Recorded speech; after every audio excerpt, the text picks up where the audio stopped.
اليوم جبت لكم كباب الشوفان اللي راح نسويه، اللي هو لحم وخليت شوية وياه قليلة، كرفس أو معدنوس، بطاطا مهروسة وطماطة وشجر أو كوسة مهروسين. يعني هذا الكباب العادي اللي احنا نسويه نفسه، بس راح اضيف عليه شوفان مكان الطحين. هنا عندي توابل، سبع بهار وكركم وثوم باودر، وايضا شويه من بهارات البرياني وكاري. راح ندير هذه الخلطه كلها على المكونات. وهذا عندي هنا اللي هو طحين الشوفان. طحين الشوفان بكان الطحين العادي.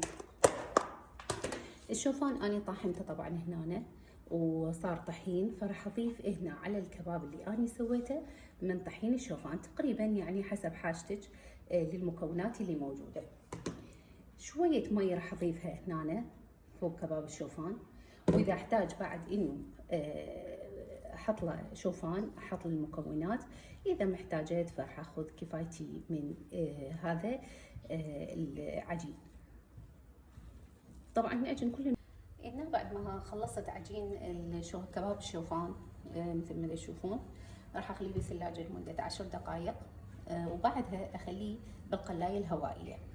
واذا احد ما يحب القلايه الهوائيه، وعاده انا كل اكلي بالقلايه الهوائيه، ممكن يحط شويه زيت زيتون الاصلي ويقلي بيه، بس مو كميه كبيره، تقريبا نص استكان مال شاي، ويقلي بيه. بس الافضل انه واحد اذا عنده قلايه هوائيه يستخدم القلايه الهوائيه حتى يكون اكثر صحي وما بي نقطه دهون.